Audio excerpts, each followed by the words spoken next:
sounds have got a direct effect onto the bodies. Ibn Qayyim al-Jawziyah rahimahullah, he said a beautiful thing in Ighathatul Lahafan. He said a beautiful thing inside there. He said that music, songs in one's heart only make one move away from the rahmah of Allah. And tilawa of the Quran only make one come closer to Allah. So if a person is listening to the tilawa, a person is moving more towards Allah. And when a person listens to music, he's moving away from Allah. Some people, they're doing both. They're coming forward, they're going back. They're coming forward, they're going back. And the new bid'ah that started is that you put an Islamic song, nasheed, with music. With music. So you might have, something, Ya Rasulullah, whatever, or something, I don't know, all these music that they've got, and they've got in the background, and they've got these beats, and then the flutes, and the songs, and the instruments, and everything with it. They've mixed both of them up. And you see the effects. I'll tell you the effects. If you find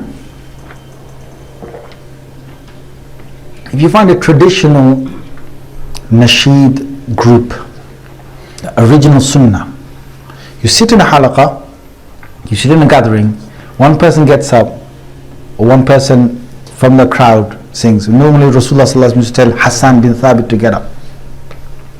Hassan bin Thabit would say poetry in the love of the Prophet sallallahu alaihi wasallam. Sahabas would have their heads down, or looking at the Rasulullah sallallahu alaihi wasallam, or just having their heads down.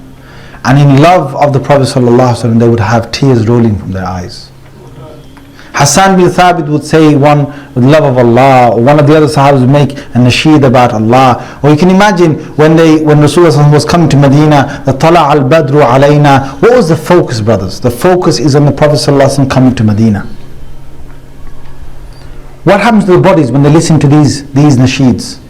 Where the munshid, the one who's singing, is saying just for the sake of Allah. He's moved. People are moved. And he doesn't want people to look at him. He doesn't want people to turn their heads towards him. Now, you've got these nasheed concerts. When they put the music together with nasheeds, the sisters going, Brother,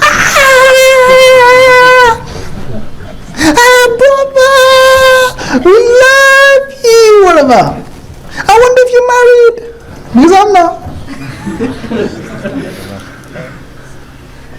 They're singing, and they're basically encouraging sisters to scream, to stand up, to yell, to move their arms about.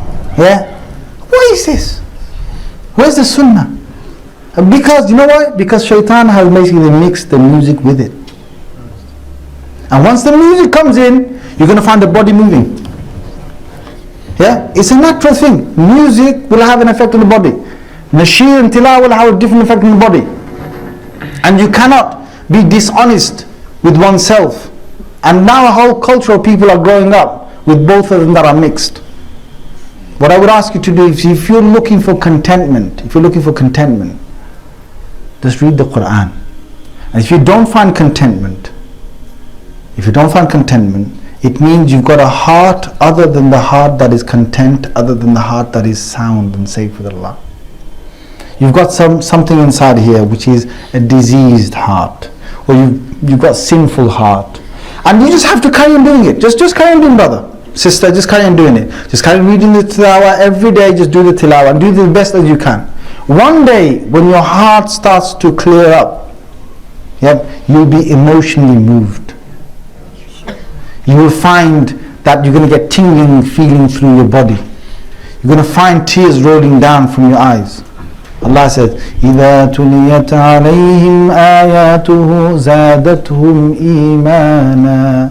When the recitation of the Quran is recited to the mu'mineen, to believers, the iman only increases.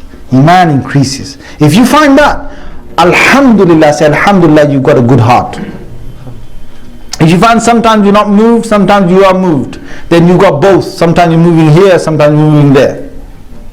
You don't get always sweetness. Don't always ask for the sweetness, like I said earlier. But the thing is, if you're always content with the tilawah, see, one who is content with the tilawah of the Quran, they do not need music to calm them down. They don't need it, because it's horrible. It's horrible. See, one who has made themselves content with the dhikr of Allah and the akhirah, they don't need to be lustful towards this world.